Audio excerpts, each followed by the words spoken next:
Mine, I'm gonna grab the.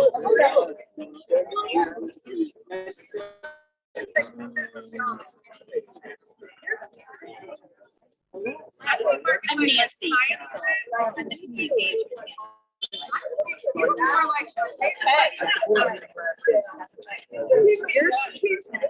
want me to sit and monitor this, or can I hide in the back?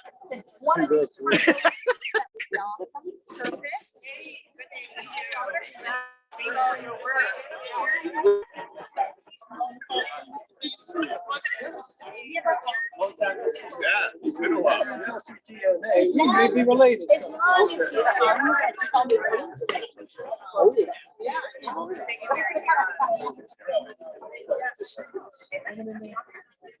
You look good. You look very summery. I've lost it.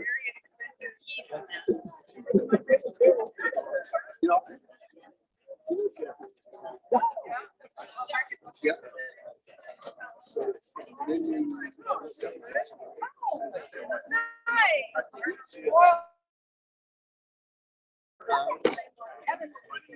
Is this supposed to be going?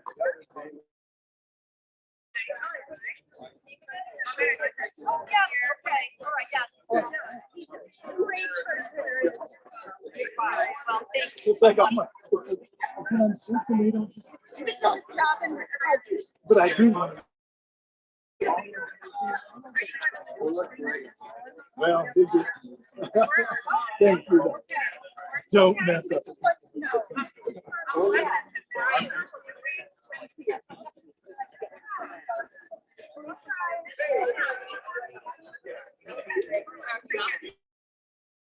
Nice to see you as always.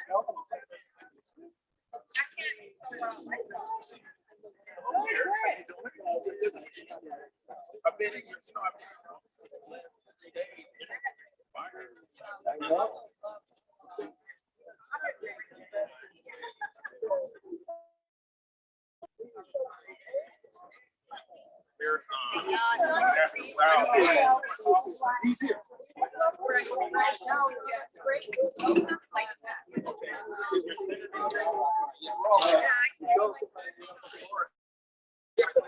She's in the. Oh, there she is. It's live. It's live. So,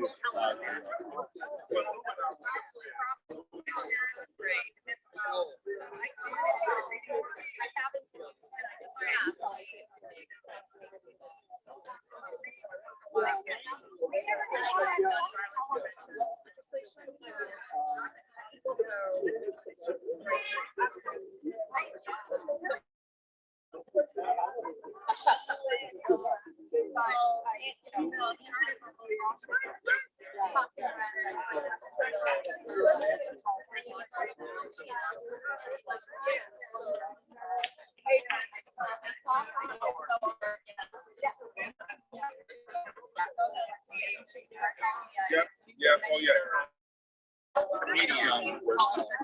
Oh, Yeah, you're great.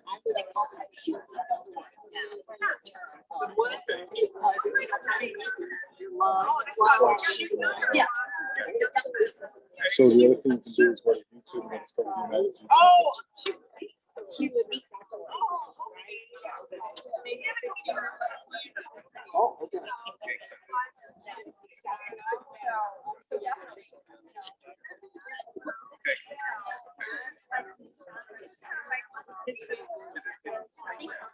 Good evening, everyone.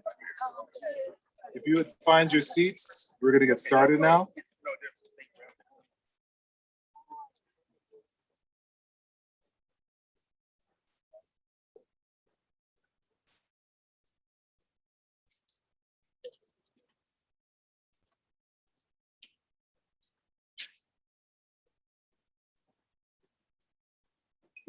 This is a very important event, so I've written my entire script.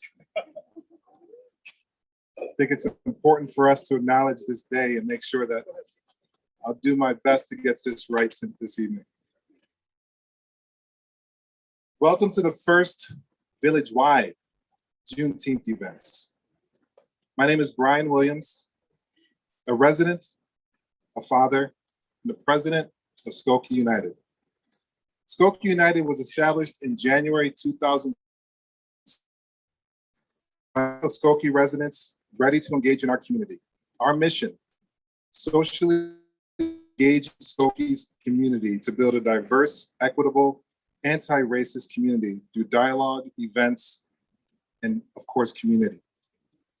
I want to thank our collaborators in planning this event: Skokie Public Library, Skokie Park District, the Village of Skokie, Niles Township, Oakton Community College, Sketchbook, Bobito's Bites, Soul and Smoke, Michael Johnson State Farm, and many community members who are attending right now and our events tomorrow. We would like to thank all of our elected officials. We have Jennifer Gong Gershwitz, Ram Balaam, Senator Laura Fine, State Representative Dennis Stonebeck. We have many of our village trustees, our park district, our library, our Oakton Community College elected officials, and many of our school board members as well. We have our fire department, our chief of police, of course, our mayor, who you're going to hear speak in just a moment, and our lieutenant governor is present as well.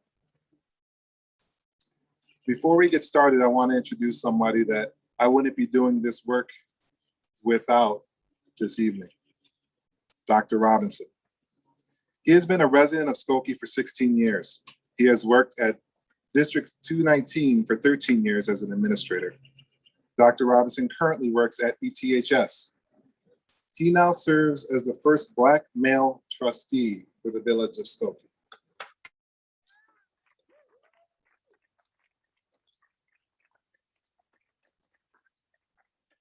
He has held positions in service organizations all his life, as a Mason and a member of the chess club. Dr. Robinson continues to serve the community. He is a part of the glue that makes Skevinston work. Please welcome my co-host, Keith Robinson.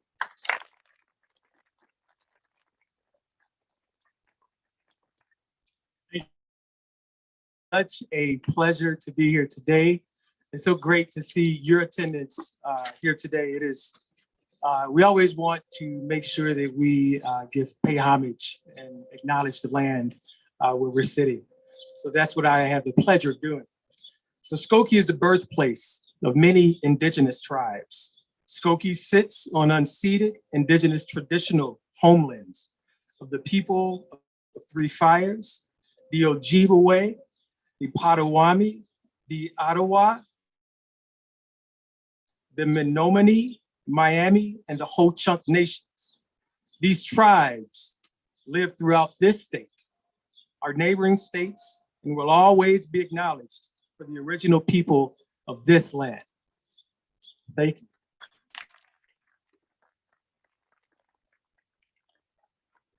Again, I'm just so grateful to have the opportunity to serve as trustee, the first Black trustee in the Village of Skokie, and just take that with all sincereness and respect. So I just thank the citizens of this town for that honor, as well as the Skokie Caucus Party for their slate and other elected officials who are here today. It is my pleasure to introduce a former student of Niles North High School, who's going to bless us with the song of Lift Every Voice and Sing. Marie Pelt.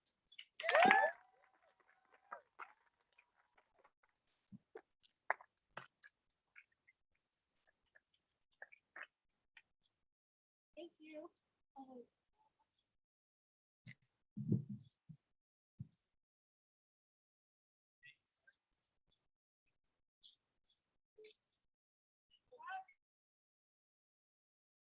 If you would, please stand for Lift Every Voice and Sing.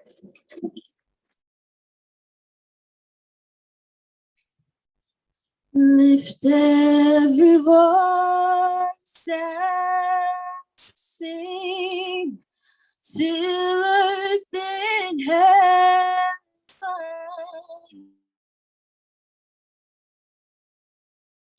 ring with the harmonies of liberty. See, let our rejoicing rise high as the listening skies. Let it resound loud as the roaring sea. Sing a song full of the faith that the dark past has taught us. Sing a song full of the hope that the present has brought us. Facing the rising sun.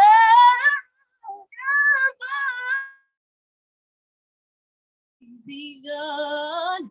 Let us march on till victory is won.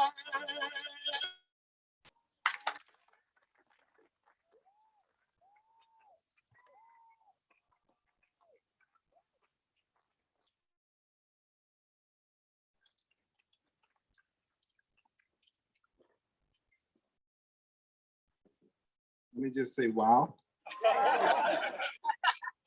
Can everyone say wow? I was trying to sing along, but I just stopped.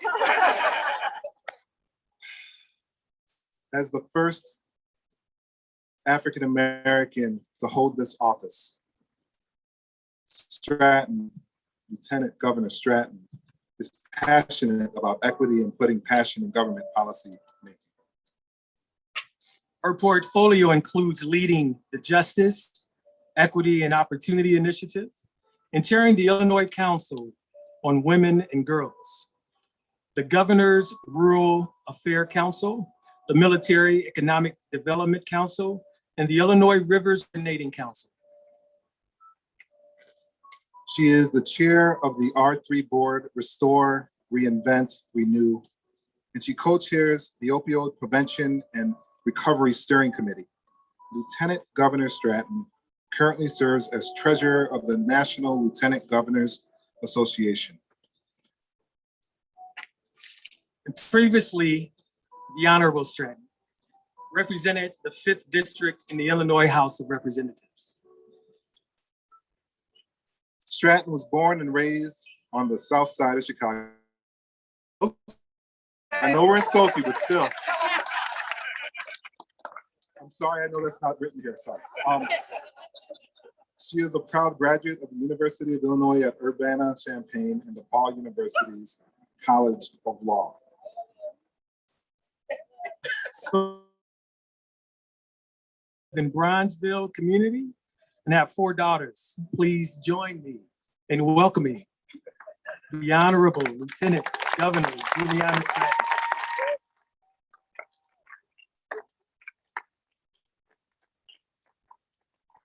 Well, good evening, everyone, and thank you so much. I still have chills. Was it Amari?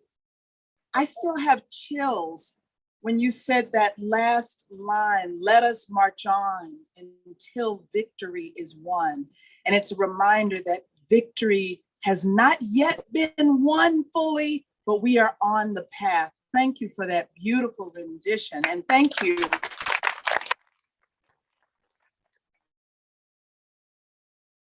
Robinson for that warm introduction. I'm so excited to be part of history as we are here to celebrate the first time that there has village-wide celebration and observation of Juneteenth right here in Skokie. Congratulations. If you will allow me, I know they've been acknowledged, but I have to acknowledge my friends and former colleagues in the Illinois General Assembly. I have Laura Fine, House, but now is in the Senate. And then, of course, State Representatives Jennifer Gunn-Gershwitz and Denise Stoneback. I'm so grateful to be here. And we're planning already some things that we can do around the Council on Women and Girls. And I also want to acknowledge Skokie Mayor George Van Dusen Skokie Village trustee, Dr. Keith Robinson, again, Niles Township Commissioner Mark Collins, and all of tonight's esteemed. I also want to thank Skokie United, Skokie Park District, the Village of Skokie, Skokie Public Library, Oakton Community College, and Niles Township government for organizing this momentous event. Can we give them all a hand?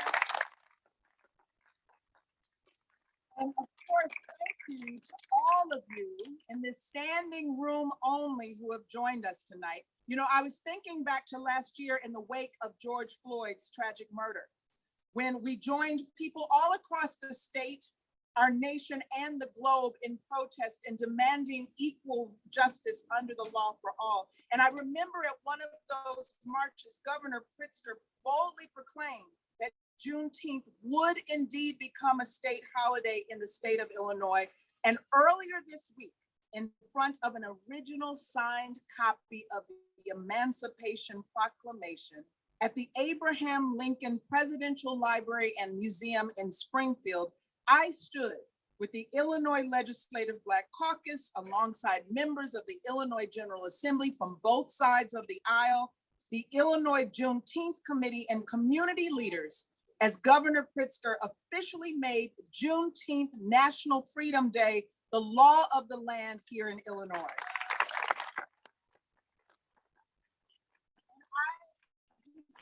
Acknowledge the chief sponsors of the bill, Senate Majority Leader Kimberly Lightford and Representative LaShawn Ford, who passed. And I know so many of you here tonight were a reality, and now Freedom Day, as some call it, is officially recognized at the level and right here in Skokie in history night. It seems that there's not a day that goes by that I don't recollect that I am the descendant of people only 4 generations removed. It seems that there's not a day that goes by in my work to advance justice, equity, and opportunity for all Illinoisans that I don't reflect on the fact that those in my bloodline worked in the fields of Mississippi from sun up to sundown, brutalized, being separated from their children, forbidden from being able to learn how to read or write, who spent all day, every day, working to build wealth for those who owned them as personal property. I think about how they must have prayed for our freedom. There may have been days that they never imagined it for themselves, but they prayed for their children and their grandchildren and their great-grandchildren, and those of us who are standing here today, that we would one day be free, that we wouldn't have to live under those conditions, that we would have autonomy to make decisions, that we would live together with our own families and on our own land and be educated, that we would no longer be viewed as property, who deserved safety and equality and prosperity. And yes, that perhaps one day their descendants might make history as Illinois' first Black lieutenant governor, or the first Black Speaker of the House like Emanuel Chris Welch, or the first Black woman to serve as Senate Majority Leader like Kimberly Lightford, or the first Black trustee of the Village of Skokie, Dr. Keith Robinson. I can't help but think about that period of time between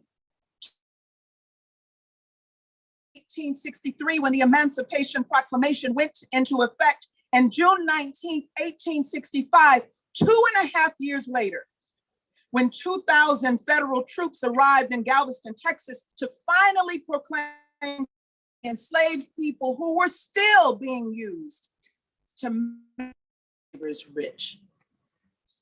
This was the true Independence Day. This was Juneteenth. Juneteenth is a time of celebration. Juneteenth is about telling stories of hope.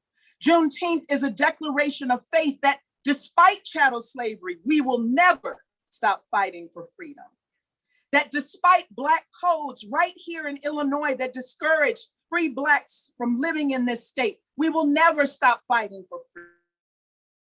Fight racialized violence like what happened during the Red Summer of 1919 on the south side of Chicago, we will never stop fighting for freedom.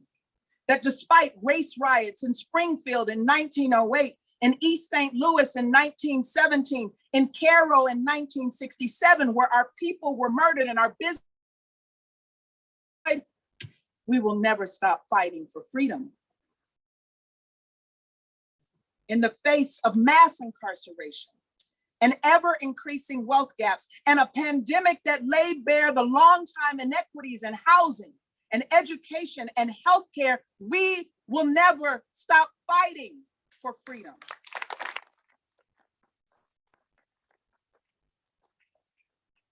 Neither the Emancipation Proclamation nor the Declaration of Freedom on the first Juneteenth, not even the 13th Amendment, allowed us as Black people to fully embody the freedom that we all deserve. Rather, we celebrate Juneteenth to acknowledge the deep faith and strength of our ancestors that propelled us into this moment. And it is the time to come together in every community of our state to recommit to and work towards the highest ideals of freedom for all. Dr. Maya Angelou said, the more you know your history, the more that you are.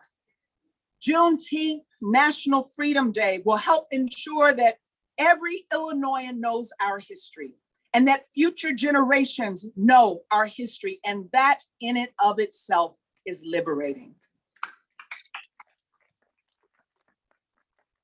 For all of my friends here in Scotland,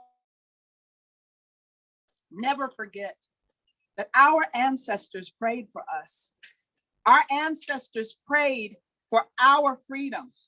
And never forget, even as we continue to fight for justice, equity, and opportunity for all, that we truly are our ancestors' wildest dreams. Thank you so much and enjoy your weekend.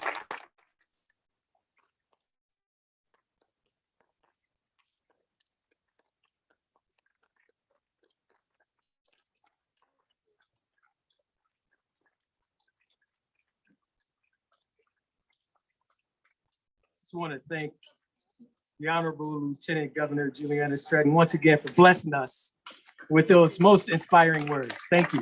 Thank you so much.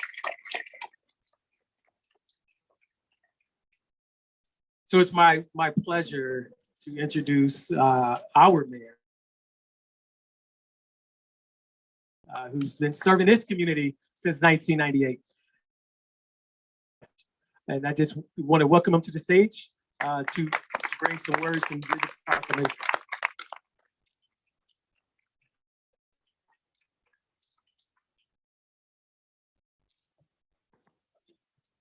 If you're expecting me to break into song, you've got a very sad reckoning, I'm afraid. Marie, beautiful job. It was truly wonderful.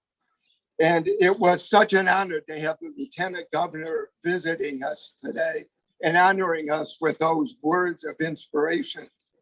But I also want to welcome back a very special friend, somebody I haven't had the chance to see time, but we just had a hug of reuniting that Cheryl Lynn Birdsong. Cheryl Lynn, welcome back. It's hard to believe how much time, the wink of an eye, has gone by since I last saw Cheryl Lynn. Thank you for coming back and honoring us. My job is to read the proclamation of the village of Skokie. This is the first Juneteenth in the village of Skokie, but it is not the last Juneteenth in the village. Whereas President Abraham Lincoln signed the Emancipation Proclamation on January 1st, 1863, ordering the freedom of all people enslaved in Confederate territory. And whereas on June 19, 1865, Union Major General Gordon Granger announced the end of the Civil War and the signing of the Emancipation Proclamation in Galveston, Texas, legally freeing the last of the Confederacy's enslaved people. And whereas Juneteenth, also known as Emancipation Day or Freedom Day, has been a tradition in the United States for more than 150 years, commemorating the Galveston announcement and celebrating the freedom of African Americans. And whereas this Juneteenth, the 100th anniversary of the Tulsa Massacre, the 1-year anniversary of George Floyd's death, and the violent deaths of too many African Americans, including Skokie resident Ricky Birdsong in 1999, compel us to acknowledge and reckon with the painful history and the legacy of slavery and racial injustice in the United States. Whereas in 1961, the first African-American family purchased a home in the village of Skokie, and their courage and perseverance, as well as the establishment of the Skokie Human Relations Commission in 1961, and the passage of Illinois' first fair housing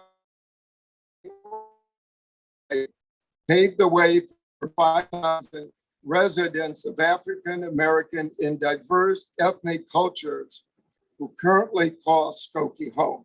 And whereas Black leaders in education, government, business, faith, communities, journalism, sports, and entertainment have enriched Skokie, Chicagoland, and the country.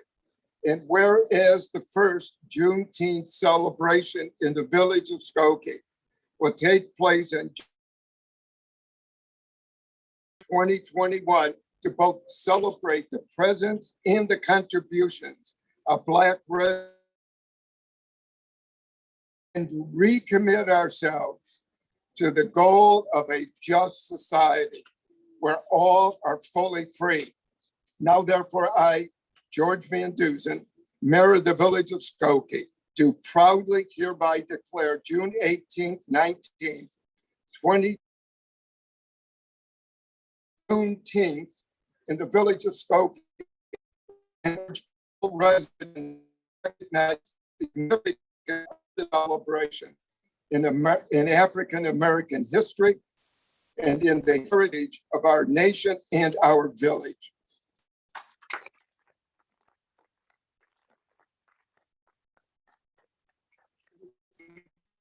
On the 7th day of June 2021, and I would like to present it to our co-host this evening, Trustee Robinson and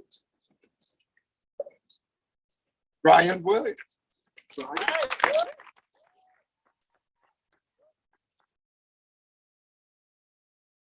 Fight over who gets to hang it up. I get it the first part of the year.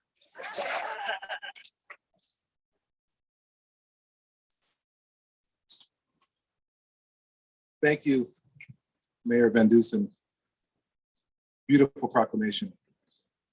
Thank you to the trustees as well for that. I want to welcome next to the podium, Mr. Mark Collins, trustee of Niles Township. Mark Collins. Mark Illinois University and has been a Skokie resident since 1996. He's enthusiastic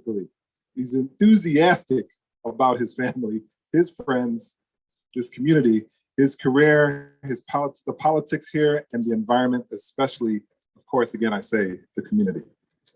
He is extremely active in this community as well as others like Brownsville, and very passionate about education. As a trustee, he is he has initiated the Niles Township College conjunction with Oakton Community College. Please welcome Niles Township trustee Mark Collins.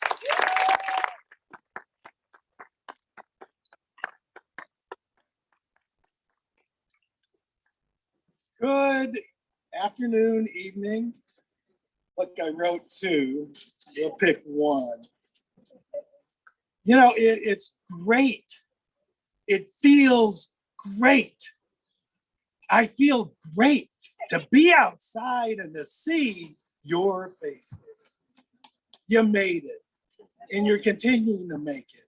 And I'm a little emotional because I wear this mask around my wrist right now, and not really on my face as much. But I remember the people who didn't make it. I remember the people who are still sick. But you're here. Applaud yourselves.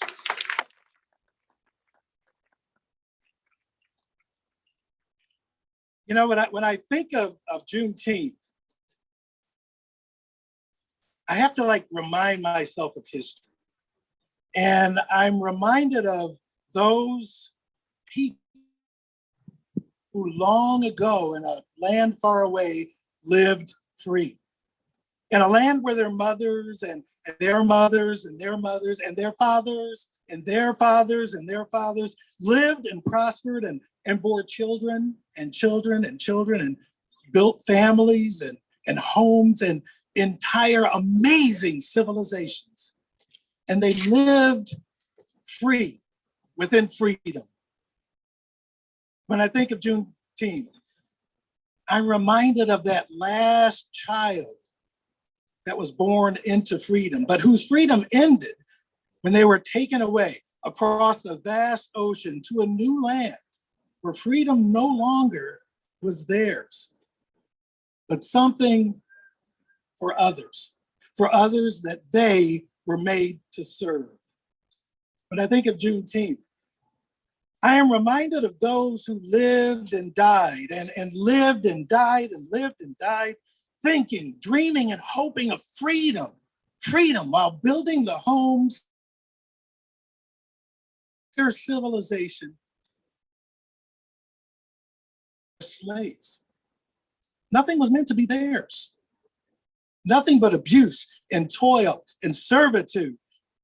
And freedom, no, freedom, that was just for those who they served because they were enslaved. Their mothers were enslaved. Their fathers were enslaved. Their children and their children and their children. They own nothing. They own nothing outside the part that they built for other families, other homes, this other civilization they built for others who were enslaved by them. Living and dying and living and dying and living and dying, owning nothing, not even their dark skins. Yet they dreamed and they hoped and they prayed for benevolence from a God to deliver them from pain and servitude. They hoped to escape such despair. They dreamed of the day when they would share just a touch, just a bit of equality, just a bit of freedom. Generations and generations and generations and generations flowed right by, and yet those people, oh so very human, with their human hopes and their human dreams, they were never washed away. Those dreams. But came a day when that first child was born, who was born as a slave, but destined not to die as a slave. That day came. It was slow in coming, but that day did come. And it was a day when a decision was made. A decision that all persons held as slaves shall be free. All shall be free. all shall be free.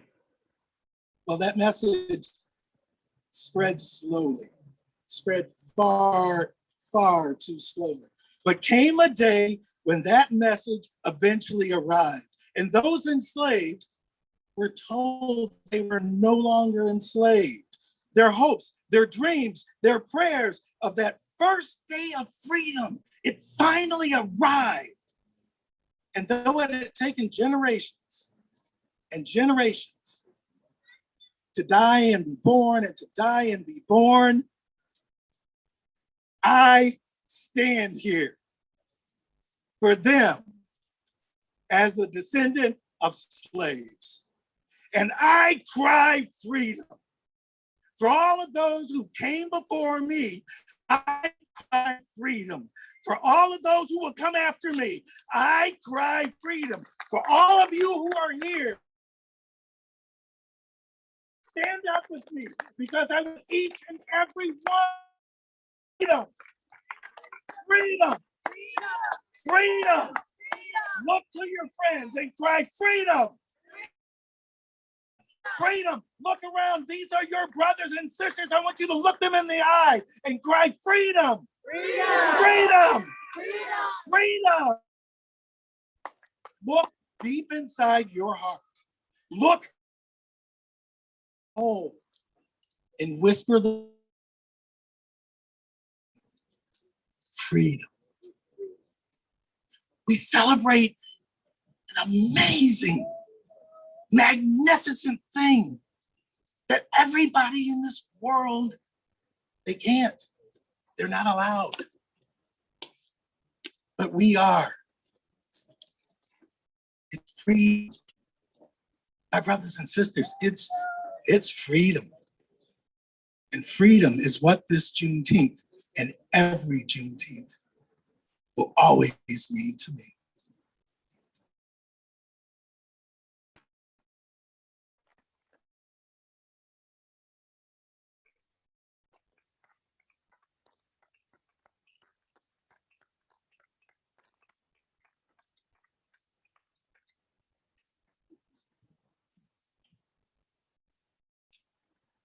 Freedom.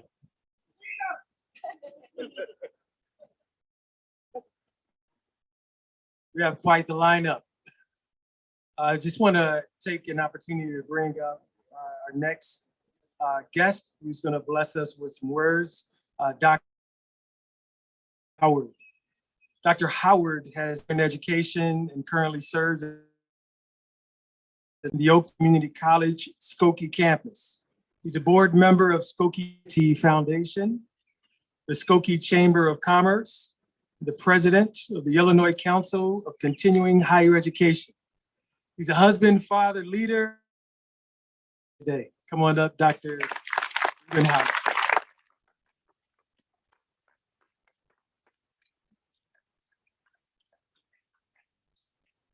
Thank you, Dr. Robinson, for those great words. Thank you, Skokie United, the Village of Skokie, Skokie Park District, and the Skokie Library for asking me to give a few remarks during this inaugural Juneteenth celebration. To my fellow Skokie residents, today is a day where we can all come together to recognize the importance of Juneteenth and the work that must continue so that today is more than just a moment, but a movement. I am often reminded of the sacrifices that so many that I even stand here before you today. For that, I am truly grateful and humble.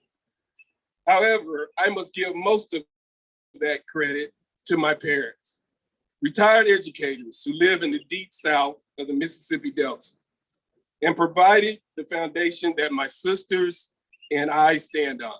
That foundation included the exposure to other cultures, visiting places outside of our small town, having pride in our community, having meaningful conversations outside of the people that looked and thought like us, and finally giving us the support needed to achieve in life, even when there were people or systems that prevented the opportunity to achieve more. Today, my wife and I continue to teach our son that being in the room is just not enough. It isn't just enough to be involved. It isn't just enough for him to have the opportunity. Opportunities. We teach our son that you may feel uncomfortable being the only one in the room, but if you're not in the room, there is no dialogue. There is no opportunity to tell your story or your experiences as an African-American male. If we start this dialogue in our homes, in our schools, in our communities, and within our religious groups, we can truly begin to move the needle of systemic racism. So as I take my seat, let's continue to have meaningful conversations and dialogue right here in Skokie. Why? Because Skokie welcomes everyone. Skokie welcomes everyone. Skokie welcomes everyone.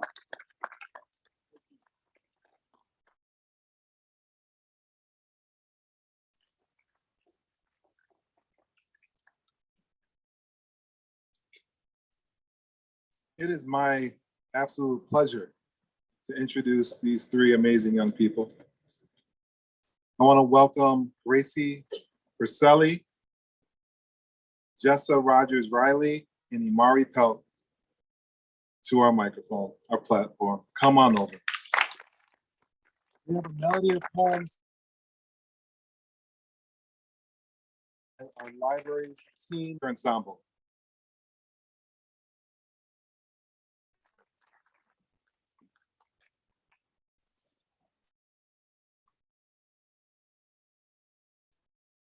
To fling my arms wide in some place of the sun, to whirl and to dance till the white day is done. Then evening beneath a tall tree, while night comes on gently, dark like me. Sun, dance, whirl, whirl, till the quick day is done. Rest at pale evening, a tall, slim tree. Night coming tenderly, black like me.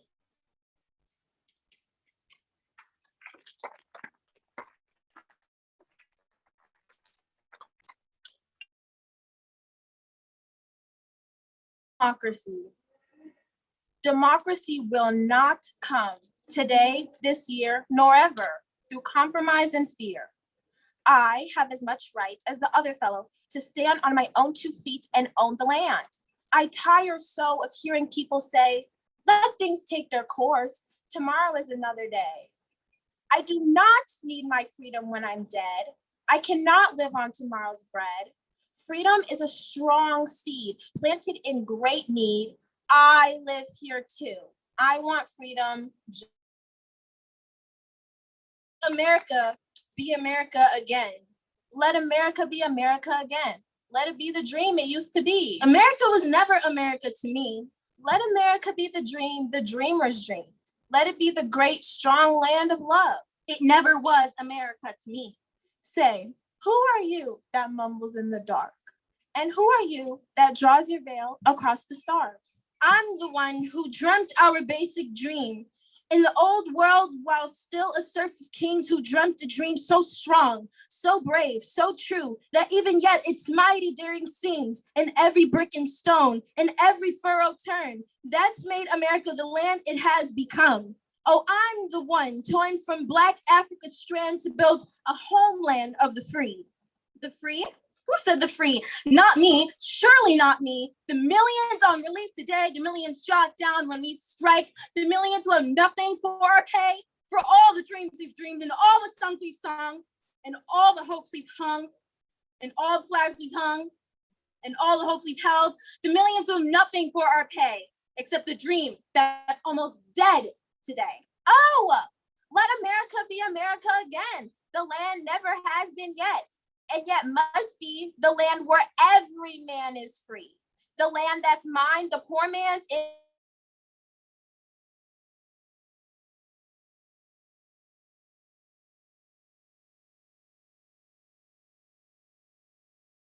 tiny dream again. Oh yes, I say it plain. America never was America to me. And yet I swear this oath, America will be. Out of the wreck and ruin of our gangster death, the rape and rot of graft, and stealth and lies. We, the people, must redeem the land, the mines, the plants, the rivers, the mountains, and the endless plain. All the stretch of these great green states, and make America again. Thank you. Thank you.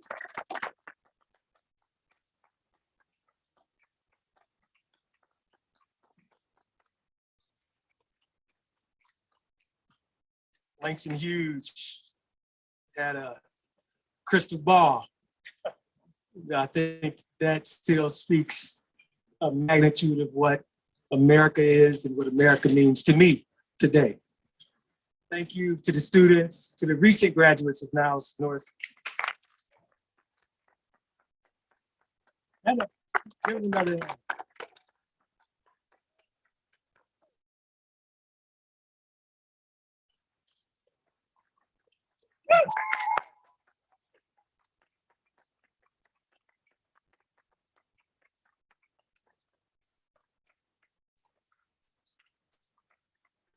Thank you.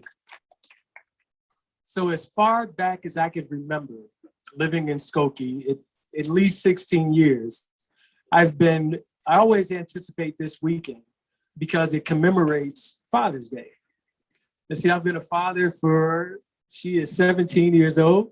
So for 17 years, and as a family tradition, we always walk the Ricky Byrd song, Race Against Hate. We're so honored to have a dear neighbor, and I see two Byrd songs here today. I'm just so happy to have them both here, and always look forward to the race. And I know this year it's a little different, but it's still so good to see you, Ms. Birdsong. And I just want to welcome you up to bless us with some words today.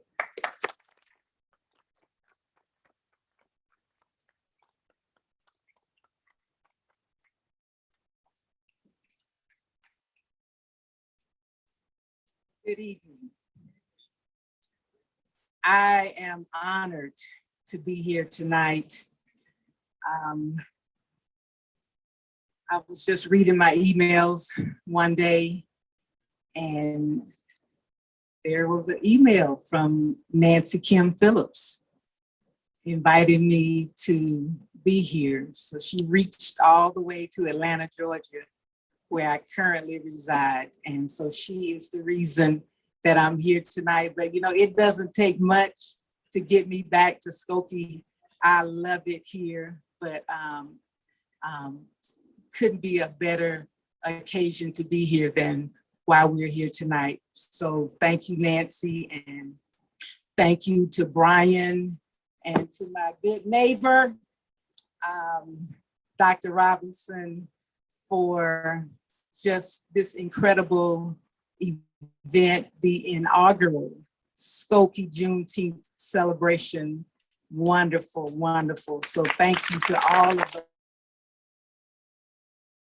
This celebration of reality. And I want to say a very personal yet public thank you to Mayor George Van Dusen for his leadership of this village since 98 or 99. You have always been sensitive and responsive to the needs of all the residents, officers. And this inaugural Juneteenth celebration is just another example of your vision and commitment to make the village of Skokie relevant and responsive to the times. And I just want to thank you.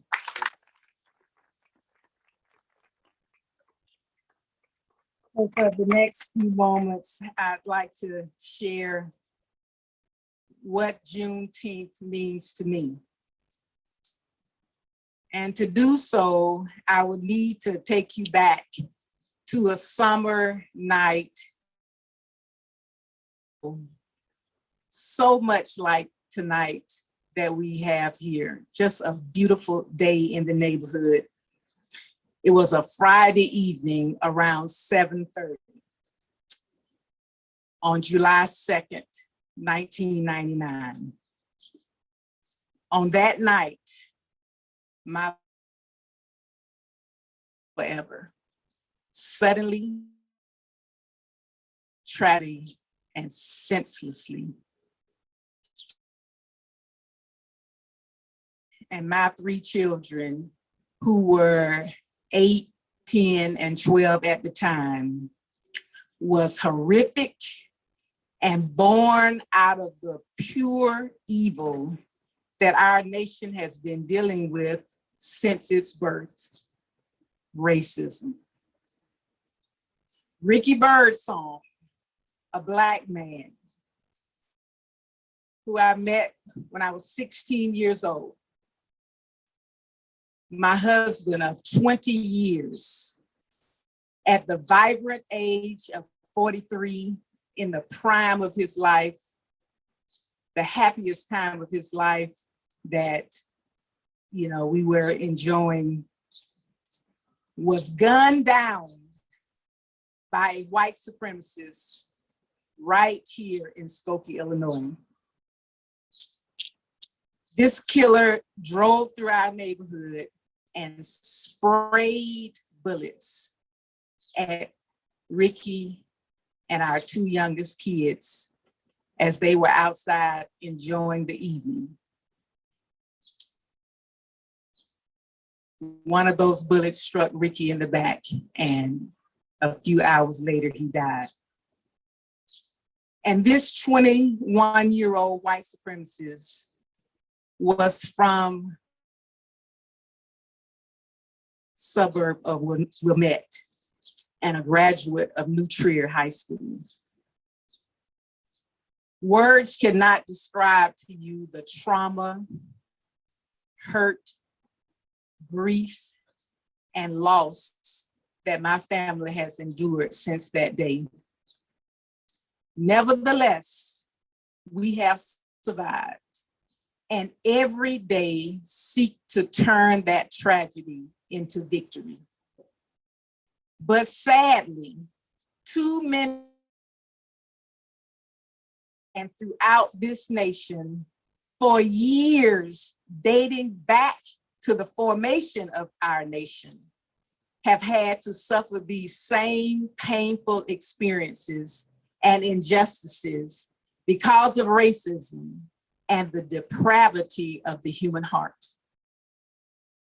But there have been many shining stars in this midnight sky. And I am proud to say that this village was my home for 16 of the most critical years of my life and my children's lives. And I have always said that if what happened to us had to happen, it could not have happened in a better place than Skokie, Illinois. This community, Skokie and Evanston, my beloved Skevinston, has surrounded us, supported us, upheld us, and loved on us so freely and graciously that I cannot imagine how it would have been without you. You literally wrapped your arms around us, and we are eternally grateful. It truly takes a village. The work that has been done to organize this village-wide Juneteenth celebration is commendable. It is necessary and appreciated. We need to acknowledge and celebrate significant moments in our nation's past. We must learn from them in order to shape a better future. So, to all of the organizers, and I look forward to participating in the events on tomorrow. But what do we do on Sunday? and the days and weeks and months and years after that. I ask this because we are living in desperate and unprecedented times. Racism, gun violence, and political divisiveness is on steroids, threatening to tear apart these United States of America. And sometimes they seem so overwhelming and insurmountable to me. How shall we survive and overcome them? What can us and you do to make a difference? I believe that at the heart of every matter is a matter of the heart. It's the depravity of the human heart that causes racism and was the cause of my husband's unjustifiable death.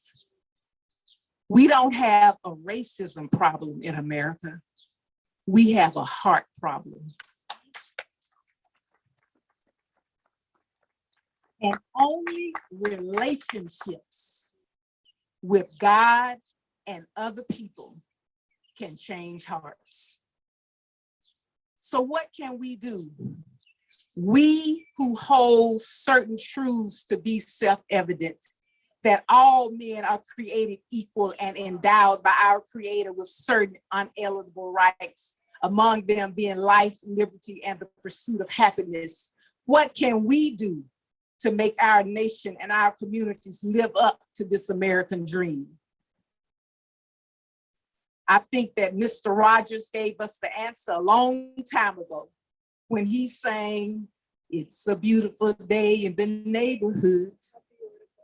And then he hit the nail on the head when he asked, "Won't you be my neighbor?" We can have beautiful days in this land if we become intentional about being good neighbors. Good neighbors talk to each other, get to know one another, and build relationships with one another. They treat us who want to be treated and are gracious to each other, loving one another, and even forgiving one another. I believe that we can touch and change hearts by simply being a good neighbor. Good neighbors could possibly have prevented my husband's killer from going on a shooting spree that weekend. Only taken one. Nevertheless, it was God's grace, love, and forgiveness that enabled me to continue to love all my neighbors, no matter what in or what they believe. These three have been the keys to me being the woman that I am today, in spite of the injustice that my family has suffered. These three drove me to raise my children so that they could truly be good neighbors and help to fulfill the American dream. Our loss was great, but God's grace, love, and forgiveness is greater. With these three concepts, we can build a bridge between June 19th, 1865, and a better tomorrow. With these three concepts, we can be good neighbors. Grace, love, and forgiveness are a solid foundation upon which our communities and nation can build, heal, and move forward. It's you being good neighbor. It's a beautiful day in the neighborhood. Would you please be my neighbor?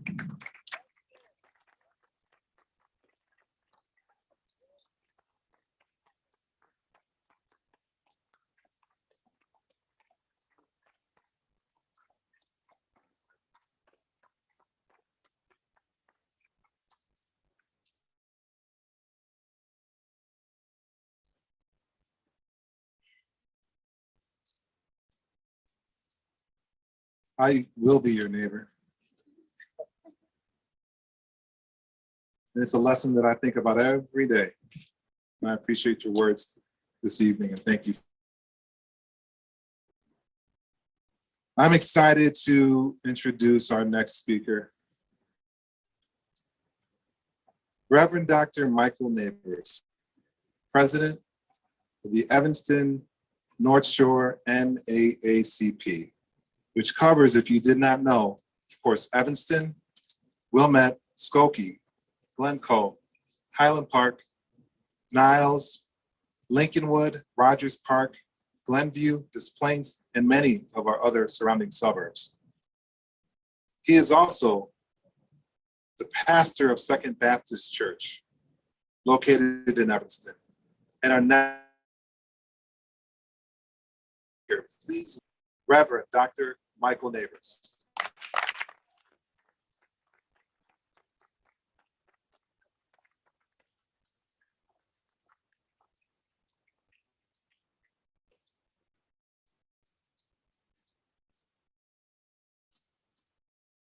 Good evening, everyone. Before I shake anyone's hands these days or hug them, I preface it by saying I'm double dosed. We are grateful for the opportunity to be here tonight and to share with you all. We've heard some amazing and wonderful, absolutely wonderful and even iconic people who have come tonight to share out of their hearts, to share from their experiences the reality in America. And I am absolutely swept away by Mrs. Birdsong. I appreciate your amazing words. I was a young pastor in Detroit 21 years ago, and I knew that you and your to come over when the news reached the nation about the death of your husband. I say 21 years later, even as a pastor dealing with grace every single day, I have rarely heard the kind of grace and forgiveness and love and mercy that you extended tonight to your neighbors in Skokie.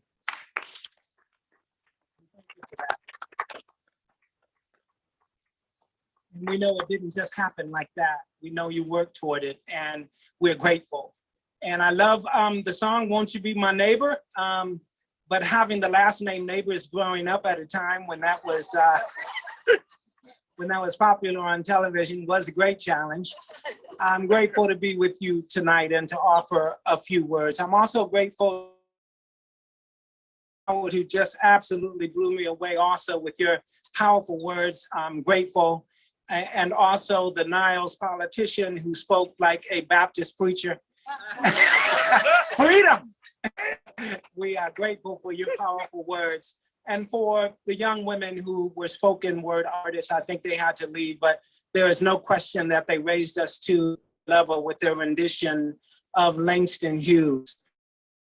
Saying, as a young boy growing up at a church in Kalamazoo, Michigan called Galilee Missionary Baptist Church, you will not believe what those wonderful ovations did for me when I was granted the opportunity little on Sunday morning. I didn't know what I was saying. I don't think I said it correctly. You all remember the Easter speeches that children used to give. But without fail, the entire congregation, and it was a big one, 600 or 700 people, would stand up and applaud every young person as if they spoke with a golden tongue as well. I want to speak just for a few minutes about this moment. We want to congratulate the mayor for your wonderful words and the proclamation that you gave for the city of Evanston. Wonderful words also to Brian Williams and Keith Robinson and others who are on the committee for bringing this to mind. That the work that was being done in Skokie over the last couple of months probably was a major incentive for those folks in Washington, D.C., who yesterday signed a proclamation noting Juneteenth as a national holiday. Who's to say that they did not have their ear to the gravel and find out what was happening right here in Skokie. Tomorrow marks June 19th. It is a day of celebration for Black people and for this nation, but particularly for Black people who had endured slavery since their arrival on the shores of Jamestown in 1619 until 1865. The celebration of this day, and the history is important, is primarily to lift the particular and exclusive facts and history about the liberation of slaves. At the same time, Juneteenth also helps us to relive each year the disappointing and awful realities of abuse of power and position against the vulnerable and marginalized. For it was, you remember, September 22nd, 1862, when Abraham Lincoln released the Emancipation Proclamation, which declared that slaves would be free January 1st, 1863. Tragically, it would be another 2.5 years before slaves in Texas received the news. It took Union Army General Gordon Granger to release an official declaration in Galveston, which declared the people of Texas are informed that in accordance with a proclamation from the executive of the United States, all slaves are free. This involves absolute equality of personal rights and rights of property between former masters and slaves, and the connection therefore existing between them becomes employer and hired labor. For 2.5 years, a great many of our ancestors understood that the institution of slavery had ended, but the message was intentionally hidden, and enforcement of the proclamation was fully denied by the Texas legislature. The condition of slavery continued for 30 months in the Lone Star State. It would take the entry of the Union troops and the words of General Granger to end the condition and begin the journey towards justice and equality for Black people. Texas got the message, but they did not enforce the message.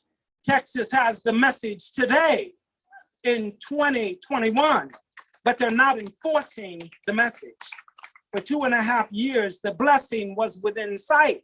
It was within reach, but the conditions of hatred and racism prevented so many from receiving the blessing. And if I had a moment, I would say to you all and suggest to you that there remains so many people from being fully free, even freedom, the overflow from God, the inherent gifts from the divine to the faithful, the joy that ought to keep laughter in your house. For many, critical moment for us today. Gang wars, for instance, turf wars, gunfire, are intentionally created conditions that exist to block you from your blessing. The more we kill each other, the more benefits that your blessings will go to somebody else. The very thought of selling illegal drugs to the poorest of the poor is the most repulsive billion-dollar industry ever devised. Inequities in public education are intentionally created that exist to block you from your blessing. You see, to have an inferior education and to go through a district or a system that fails to teach you the power and the glow that you have in your own history, to suffer at the hands of an educator who has a personal hatred in their heart for the valve of cognitive creativity waiting to rise in the encephalon of your brain, to be told that you can't do it, that you can't succeed, that you can't make it, and that you're not qualified. All of that ought to be a crime. That's why we still shout for freedom. Inferior education, housing rather, where you live is an intentionally created condition that exists to block you from your blessing. I'm in the paint from 30 years ago, rusting pipes diluting the water, the stench and danger of rotting wood and mildew in the foundation, the lack of quality air broken water heaters so that you're freezing in the winter and all of these create a climate that creates anger and sickness, worry and fury, pain and short tempers. Somebody ought to shout freedom. A multitude of health disparities due to the lack of fresh produce and an overabundance of bad products. We're not dying from diabetes and cardiovascular disease and stroke because we just make bad choices. It is often because we have no choices to be made in the first place. Let's go to Whole Foods in Wilmette and then go to Jewel and Asco on Howard and Clark. You can see the difference in the very stock that is on the shelves. Grains and nuts in one store, Takis and Flaming Cheetos in the other store. Vitamin-filled juices for $5 in one store, 2-liter sodas for 99 cents in the other store. That's why so many of us carry chips on our shoulders, and that we're always so angry, and that we seem like we're a fuse connected to a stick of dynamite. What gives me hope is coming effort in Skokie and see it together, deciding that we can make our community better. You may not be able to make the world better. You may not be able to make the Western Hemisphere better. You may not be able to make the United States of America better. You may not even be able to make the state of Illinois better, but you can make yourselves and your neighbors better by simply being a good neighbor, Sister Birdsong. We've got to remember that we're all interwoven and connected in this thing called reality. I cannot be everything that God intended for me to be unless you are everything that God intended for you to be. And you can't be everything God wants you to be unless I'm everything that God intended for me to be. Let's join together. Let's put down a history of division and divisiveness, and let's lock arms and move together and make Skokie the kind of community that it truly can be. Thank you very much.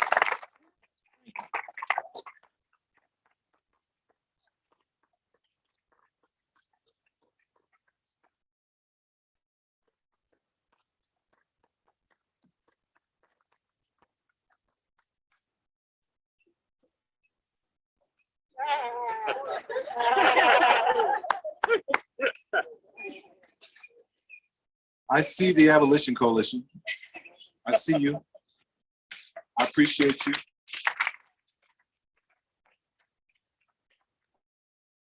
Young brothers and sisters here today, and I appreciate you. I love you.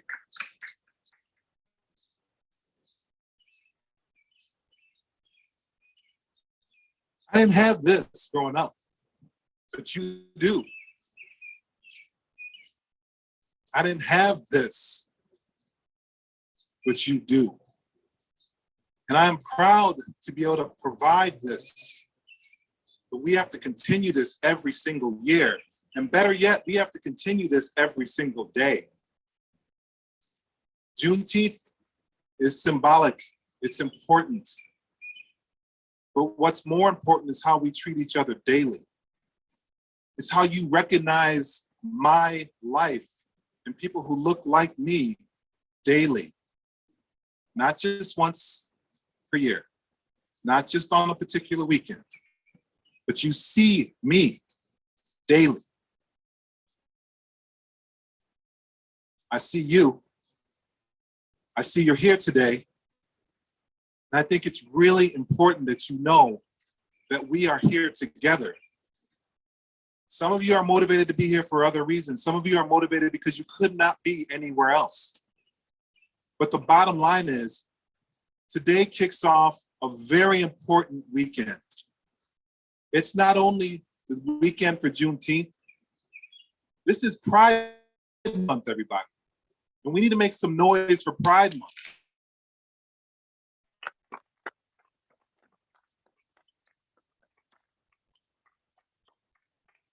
Not everyone has this opportunity, but I am a father. This is Father's Day weekend, and we need to make some noise for those fathers who are in their children's lives without any stereotypes about who we are. And one thing that's really important about this weekend, about right now, about today, is that you can be gay. You can be of the LGBTQIA family, that community, that lifestyle. You can be Black. You can be a father, and we can be celebrating all those things in one space as one person. They are not separated. It's intersectionality. We are here together, and I see you. Being here, I know that this amazing man to my right or to your left is going to say some words before we have our benediction this evening. So thank you all for being here.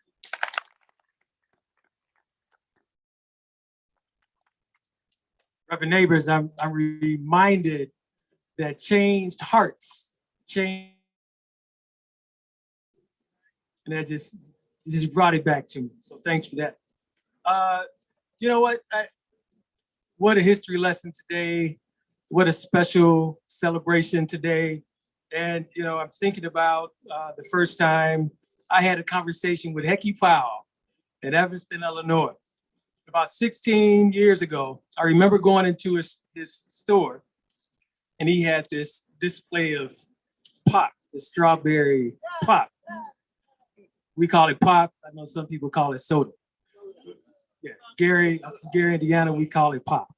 So he had this pop, you know, the full case of pop. And I said, Hecky, tell me about the pop. I remember this pop, right? So I remember him telling me the story of Juneteenth. It was great. And he said, I want to let me get it right. He said the way that the slaves celebrated when they were freed was to celebrate in everything red. Everything. So I'm thinking about that red was the blood that was shed. So I'm thinking that and I can't help to think, but some nice juice. You have to think some red velvet cake, and of course some strawberry pop.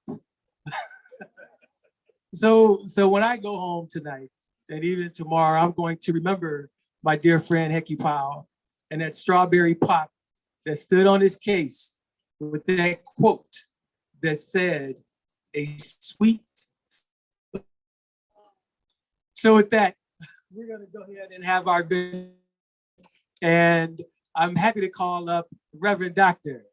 Carlton Evans. Carlton Evans, back first, come on up. When he served on the District 219 school board, and I of working with and for the community, and just wanted to thank you for your commitment for so many years for the district, and also happy to have you as a friend. Thank you. Thank you. First and foremost, what an evening, what an opportunity. I'm looking at this ocean of people who don't look like me, but you're here.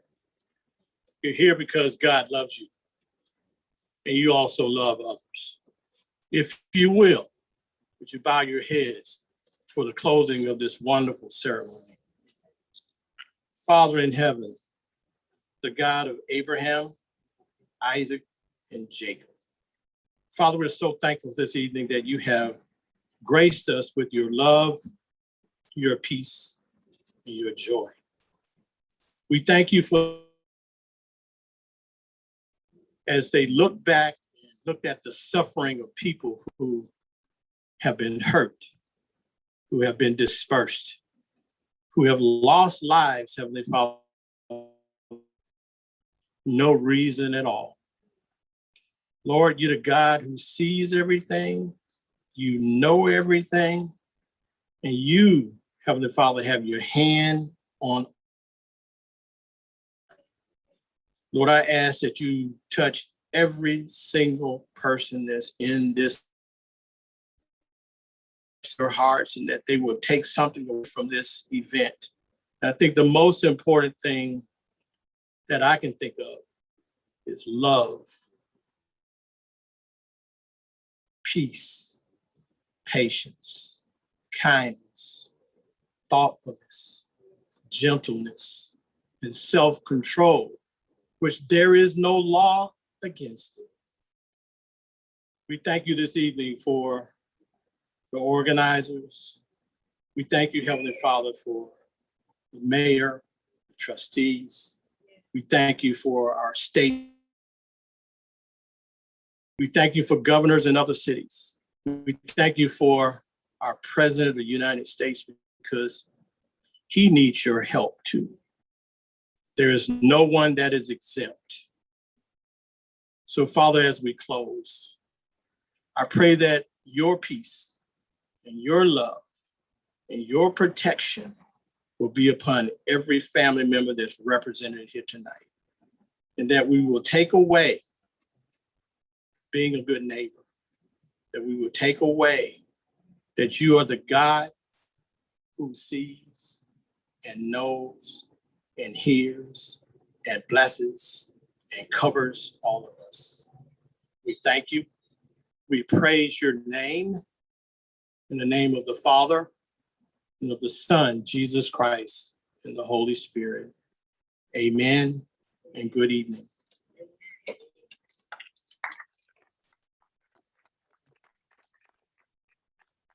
I had one last thing to say. If you want to honor Juneteenth and continue the fight for racial equity, please support the North Shore branch of the NAACP. Please support the National Urban League. Please support Skokie United. Please support the Abolition Coalition locally, and also the reparations organization that's in Evanston. Call to action. Thanks again for coming. Enjoy the rest of the evening.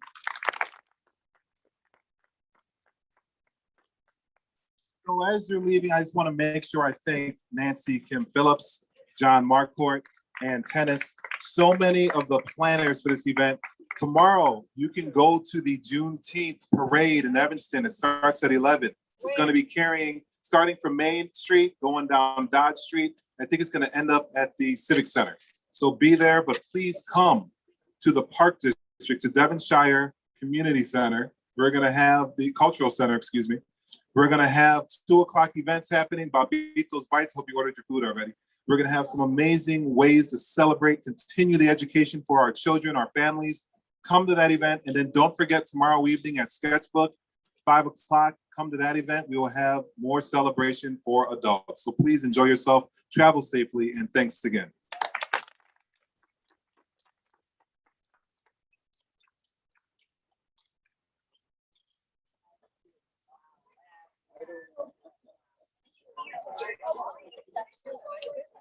Oh, yes, yes.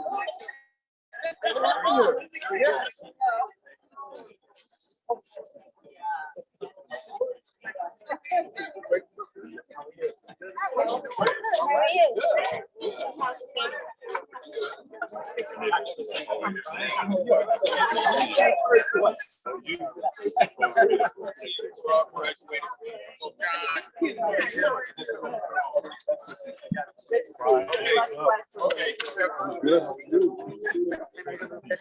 Talking about you.